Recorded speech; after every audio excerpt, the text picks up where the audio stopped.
racist cop stops a black man, assuming he's just another target. But when he discovers the man's true identity as a federal judge, his career and conscience are put on the line. What happens next will change them both forever. It was a warm, late afternoon in May, when Officer Bradley Monroe sat in his squad car, parked strategically near a busy intersection.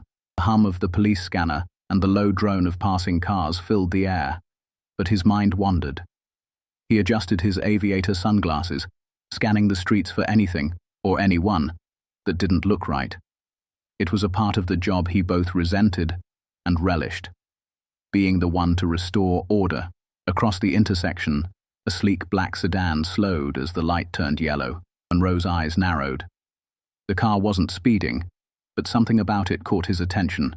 The driver, a black man in a crisp suit, sat behind the wheel, his posture poised and confident. Monroe's hand instinctively went to the radar gun, though no violation had been committed. He told himself it was intuition, but deep down, it was something else entirely. The moment the sedan passed, Monroe flipped on his lights and pulled out behind it. His heart raced, but he didn't know why. He wasn't nervous. It was more an unspoken thrill. Inside the car, Judge Terrence Williams glanced in his rearview mirror. The flashing lights reflected off his glasses, and his stomach tightened. He was no stranger to the experience, being pulled over for no apparent reason. It had happened too many times. Terrence was a federal judge, a man who had spent decades serving justice, yet he couldn't escape the color of his skin and what it meant to some people. Taking a deep breath, he pulled over, his mind already preparing for what he might say. As Monroe approached the driver's side, his boots crunching against the gravel, he saw the man roll down the window. The smell of leather and a faint cologne wafted out, but it didn't matter to Monroe. He'd already made up his mind about this driver. "License and registration," Monroe said curtly, his hand resting on his holstered gun. Terrence reached slowly into the glove compartment, his hands deliberate and steady. "Officer, may I ask why I'm being pulled over?" he said, his voice calm but firm. "You were driving suspiciously slow," Monroe replied, though he knew it was a weak excuse. "Do you have anything in the vehicle I should know about?" Terrence's jaw tightened. He had faced men like this before, those who wielded authority like a weapon, hiding their prejudice behind a badge. But he also knew the importance of staying composed. "No, officer. Everything in this car is as it should be." Monroe eyed the documents Terrence handed him, the tension thick in the air. Something about the man's steady gaze made Monroe uncomfortable, almost as if this wasn't the typical encounter he'd anticipated. But instead of retreating, he leaned in. "Where are you headed, sir? You look like you're dressed for something important." Terrence could feel the condescension dripping from the question. Still, he kept his composure. "I'm on my way to a community event. Just doing my part, officer." Monroe didn't like the confidence in the man's tone. "Stay put," he said, walking back to his squad car to run the plates. Sitting in his car, Monroe felt a flicker of doubt as he typed the license plate into the system. Why was this man so composed, so self-assured? He glanced at the screen. The car wasn't stolen. There were no outstanding warrants. Everything checked out perfectly. Back in the sedan, Terrence tightened his grip on the steering wheel. His mind raced as he waited, the memories of countless similar stops flooding back. He thought of his father, who used to warn him, "Son, you can do everything right, but to some people, you'll never be enough." And now, here he was, a federal judge, sitting on the side of the road, treated like a criminal. It was infuriating. But beneath the anger, there was sadness too. A deep, aching sadness for a world that still hadn't changed. When Monroe returned to the window, his demeanor hadn't softened. He handed back the documents without a word, as though reluctantly acknowledging the man's compliance. But instead of letting him go, Monroe leaned in again. "You know, someone like you doesn't usually drive something this nice. How do you afford it?" The question hung in the air like a slap. Terrence's heart pounded. He could have unleashed a storm of words right then, but he took another breath, his voice unwavering. "Officer, I don't believe my finances are your concern." Monroe stared at him, his face hardening. It was as though the man's dignity was an affront, a challenge to his authority. But before he could respond, something on the dashboard caught his eye. A folder with a gold seal sat open, partially obscured by a leather case.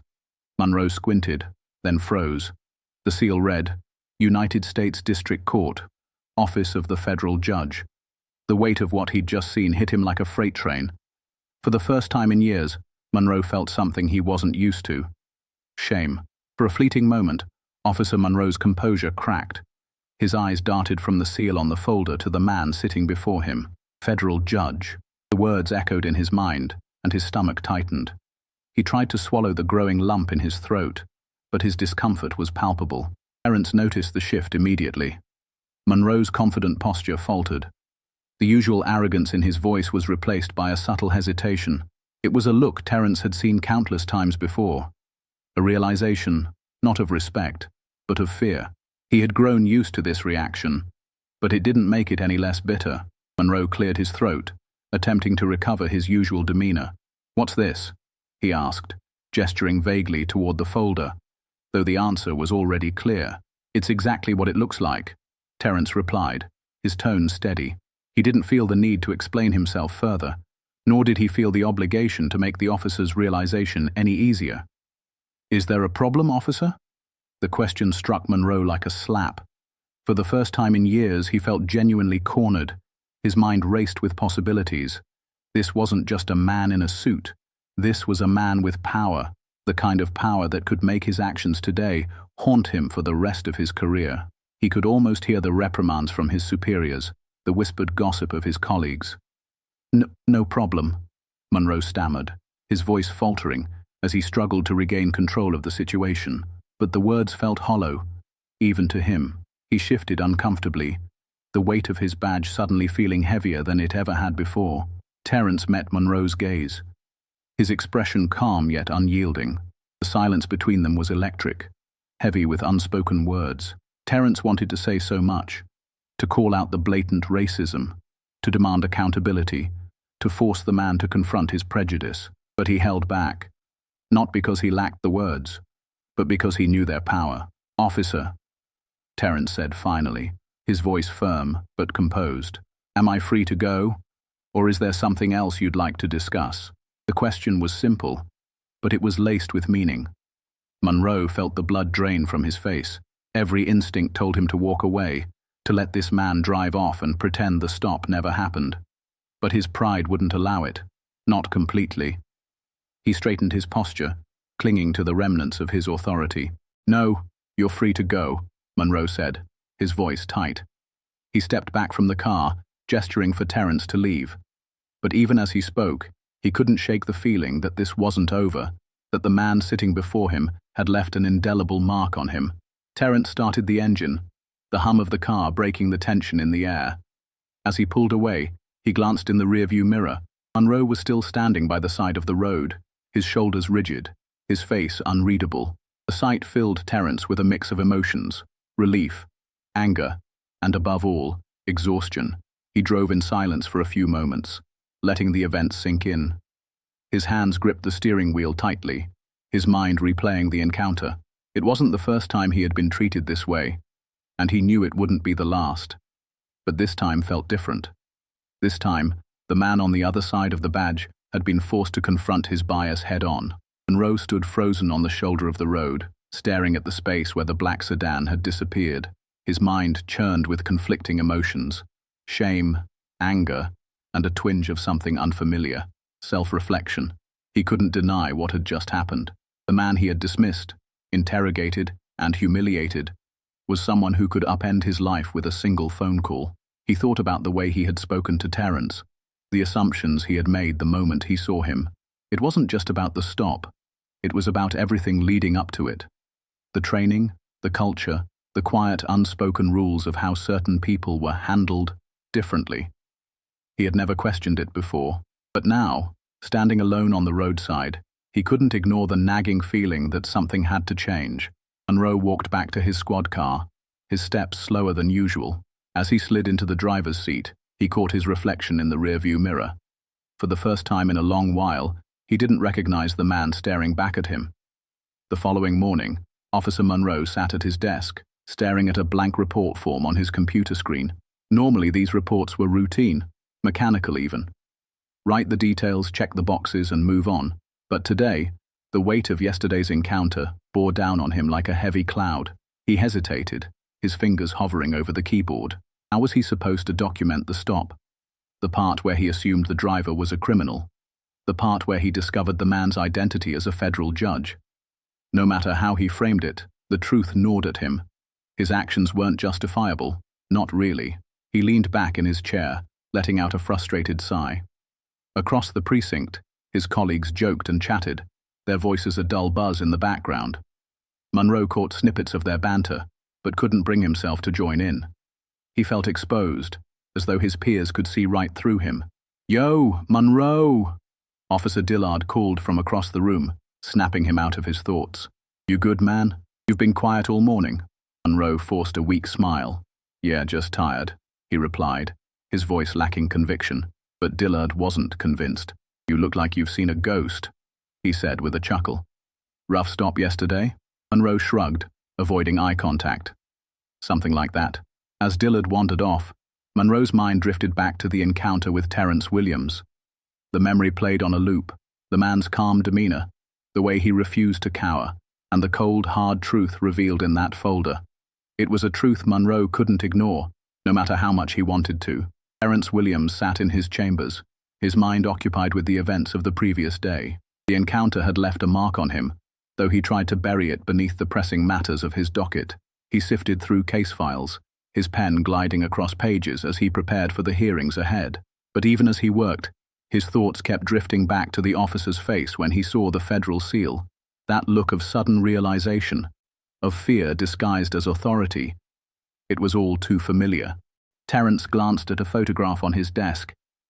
It was a picture of his late father, standing proudly in front of a small house they once called home. His father had always told him, "You've got to be better, son. Not just for yourself, but for the ones who'll come after you." He sighed, running a hand over his face. Wasn't that what he'd done his whole life? Worked harder, stayed quieter, achieved more, all to prove he belonged? And yet, no amount of success had shielded him from moments like these. A knock at the door interrupted his thoughts. His assistant, Clara, stepped in, holding a thick folder. "Judge Williams, you've got a call from the local precinct," she said, her brow furrowed with curiosity. Terrence frowned. "Did they say what it's about?" Clara shook her head. "No, but they asked if you had time to speak with Officer Bradley Monroe." The name hit him like a jolt. Terrence leaned back in his chair, a mixture of surprise and suspicion crossing his face. Why was the officer reaching out? After a moment's hesitation, he nodded. "Put him through." Monroe's voice came through the line, hesitant but steady. "Judge Williams, this is Officer Monroe. I wanted to speak with you about yesterday." Terrence's grip on the receiver tightened. "Go on," he said evenly, keeping his tone neutral. Monroe paused, struggling to find the right words. "I've been thinking about the way I handled the stop. I realize now that I made assumptions, wrong assumptions, and I need to own up to that." Terrence raised an eyebrow, his heart rate quickening. He hadn't expected this. "And what do you hope to achieve by calling me Officer Monroe?" Monroe's breath caught. He had asked himself the same question before dialing the number. "I don't know if I can fix what happened," he admitted, his voice cracking slightly. "But I want to do better. I need to understand how to do better." The vulnerability in Monroe's voice caught Terrence off guard. For a long moment, he said nothing, weighing his next words carefully. "Understanding doesn't come from a single phone call, officer," Terrence said at last. "It comes from examining who you are, why you act the way you do, and what you're willing to change." "I'm willing," Monroe said quickly, his desperation evident. "I know it won't happen overnight, but I'm willing to try." Terrence let out a slow breath. Part of him wanted to dismiss the call, to let Monroe wrestle with his guilt alone. But another part, the part shaped by his father's lessons, saw an opportunity. "All right," Terrence said finally. "If you're serious, let's start with a conversation. Come to my chambers tomorrow at noon. We'll talk." Monroe exhaled audibly, a mix of relief and nervousness in his voice. "Thank you, Judge Williams. I appreciate it." As the call ended, Terrence leaned back in his chair, his gaze fixed on the photograph of his father. He could almost hear his voice. "It's not just about fighting the fight, son. It's about teaching the lesson." The following day, at exactly noon, Officer Bradley Monroe stepped into the stately courthouse. His usual confidence felt absent, replaced by a gnawing unease. The marble floors gleamed beneath his polished boots. But he couldn't shake the feeling that he was walking into unfamiliar territory. Judge Williams's chambers are down the hall, the receptionist said, without looking up, pointing toward a set of tall wooden doors. Monroe nodded stiffly, his throat dry as he approached. Inside, Terence Williams sat at his desk, the room's walls lined with rows of law books and framed certificates. He glanced up as Monroe entered, his expression neutral but watchful. "Officer Monroe," he said, motioning toward a chair across from him. "Have a seat." Monroe sat, the leather chair creaking under his weight. He took a moment to study Terence, noting the calm authority the judge exuded. "Thank you for meeting with me," Monroe began, his voice faltering slightly. Terence nodded, folding his hands on the desk. "I'm curious, officer. Why are you here? Most people in your position would have let this go." Monroe hesitated, the weight of the moment pressing on him. "Because I can't let it go," he admitted. "I've been replaying that stop over and over in my head. The way I acted, it wasn't right. And it's not the first time I've acted like that." Terence's eyebrows lifted slightly, surprised by the honesty. "Go on," he said. "I've been on the force for 10 years, Monroe continued. "And in that time, I've picked up habits, ways of looking at people, judging them, without realizing how much of it was wrong. But yesterday," he paused, shaking his head. "Yesterday I saw the man I stopped in a way I hadn't before, and it's made me question everything." Terence leaned back in his chair, letting the words sink in. He studied Monroe, searching for any sign of insincerity, but found none. "You say you're questioning yourself," Terence said slowly. "What exactly are you questioning?" Monroe exhaled deeply, running a hand over his face. "I'm questioning why I see people like you the way I do, why I assume things about black men when I don't know anything about them, and why I've never stopped to challenge those assumptions before." For a moment, the room was silent. Terence felt a flicker of something unexpected, empathy. It wasn't easy to admit to prejudice, let alone confront it. But he also knew that recognizing a problem was only the first step. "Officer Monroe," Terence began, his tone firm but measured, "what you're describing isn't just a personal failing. It's a systemic issue. The way you've been trained, the culture you've worked in, it's shaped how you see the world. But acknowledging that isn't enough. What are you willing to do about it?" Monroe met his gaze, his expression earnest. "I want to learn. I want to understand the damage I've done, not just to you, but to others like you. And I want to change."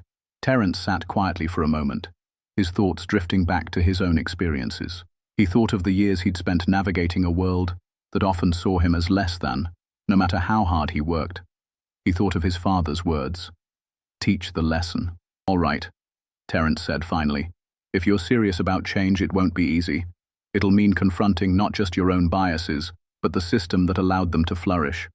Are you ready for that?" Monroe nodded. "Yes, I am." Terence leaned forward, his tone softening. "Then let's start with understanding. When you saw me yesterday, what was the first thing you thought?" Monroe's face reddened. He hesitated before answering. I thought you were a criminal, or someone who didn't belong in a car like that." "And why did you think that?" Terence pressed. "Because you're black," Monroe admitted, his voice barely above a whisper. "And because I've been conditioned to associate black men with crime." The words hung in the air, heavy and uncomfortable. Terence nodded slowly, as though he had expected the answer, but still felt the sting of it. "Do you know what it feels like to have your humanity questioned every time you're pulled over?" he asked, his voice steady but charged with emotion. Monroe shook his head. "No, sir, I don't. But I want to understand." Terence studied him for a long moment. "Understanding starts with listening. You need to hear the stories of the people you've impacted. People who didn't have a title or power to protect them. Are you prepared for that?" "Yes," Monroe said firmly. Terence reached for a book on his desk, flipping through its pages before sliding it toward Monroe. "Start with this," he said. "It's a history of systemic racism in law enforcement. If you want to do better, you need to know where the problem began." Monroe picked up the book, turning it over in his hands. "Thank you," he said quietly. Terence leaned back, his expression softening slightly. "Change doesn't happen overnight, officer. But if you're willing to put in the work, it can happen." As Monroe left the chambers, the weight on his shoulders felt lighter, though the road ahead seemed daunting. For the first time, he felt something he hadn't expected. Hope. Back in his chambers, Terence sat alone, staring at the photograph of his father. A small smile crossed his lips. Maybe, just maybe, this was the start of something better. Weeks passed, and though their lives moved forward, the encounter between Judge Terence Williams and Officer Bradley Monroe remained a turning point for both men. For Monroe, it marked the beginning of a painful yet necessary journey. For Terence, it was a reminder that even the smallest acts of accountability could plant the seeds of change. Monroe threw himself into the work. The book Terence had given him wasn't an easy read. Its pages chronicled the history of systemic racism in policing, exposing uncomfortable truths about the institution he had dedicated his life to.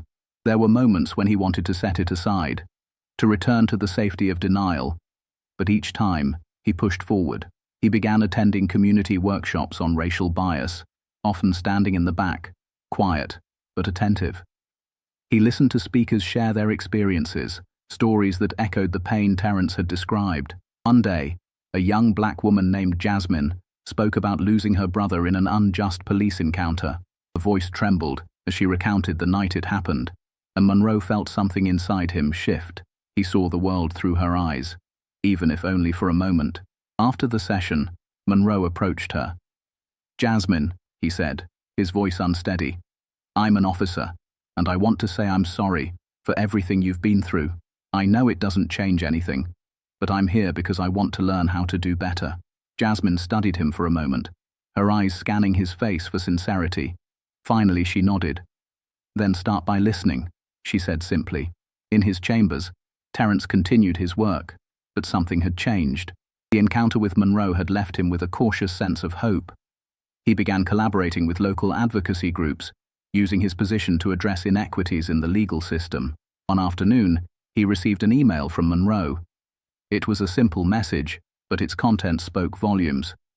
"Judge Williams, I wanted to thank you again for meeting with me. Your words have stayed with me, and they've pushed me to look inward. I've started attending workshops on bias and educating myself about the issues you brought up. It's not easy, but it's worth it.